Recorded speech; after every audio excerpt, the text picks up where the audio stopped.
Hey everybody, I want to welcome you back to Tayes TEA.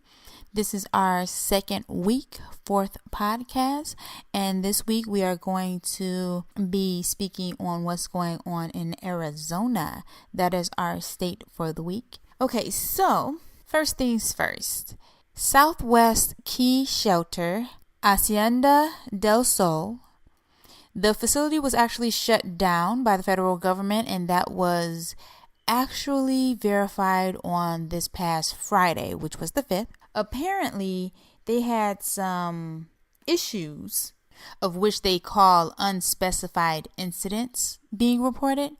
So the facts on the situation is that this is a migrant children shelter for migrant children whose parents may have been deported, who may have just been children that were found on the streets that ran away from home, different situations for different kids, of course.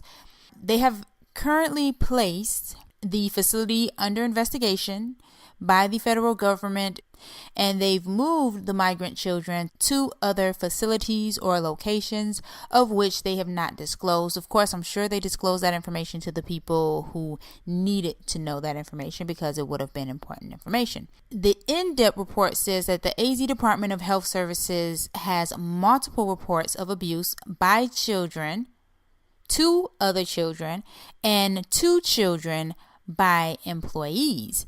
They've even moved to revoke the facility's license due to failed compliance requirements. So this facility apparently had a few known issues. And from reports, it states that these sexual misconduct reports have dated all the way back to 2015. And again, these are reports that were sent out about children doing things to other children and employees doing things to the children in the facility. So my take on it is that's sick, regardless of whether or not these kids have immediate family that we can actually point back to, whether or not the government themselves actually genuinely care about these kids is beyond me, and it's outside of the scope of any employee who would have been in that type of a situation, who would have taken advantage of that type of situation, knowing any individual child's background or family situation. It's sick. It's repulsive. It is unacceptable, and I really hope that they don't reopen this facility unless they get an entirely new staff. And I only say that because, like the saying goes, one bad apple ruins a bunch. And the fact of the matter is, if they had to shut down this facility, that means that the few individuals that were there that were genuinely there doing their job and doing what they were supposed to do and not partaking in the illegal activity, those individuals need to follow up and make sure that things get done properly and maybe reapply, or go to another facility, or just find other jobs. I, for one, would not want to see that facility reopened with the same individuals back in it because of the allegations. And clearly, if they've had allegations since 2015 and they've found that this particular unspecified incident has ultimately rendered a need for them to further investigate and shut down this facility, then it just needs to be over and done with. Okay, so on a good note, advocates form a child safety oversight group. They named themselves Arizona DCS Oversight Group. This was done in an effort to maintain an external citizen-led review over child protective services in Arizona.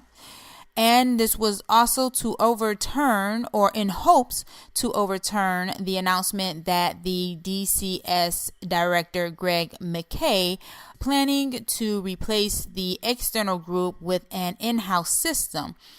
Arizona has a very high foster child rate.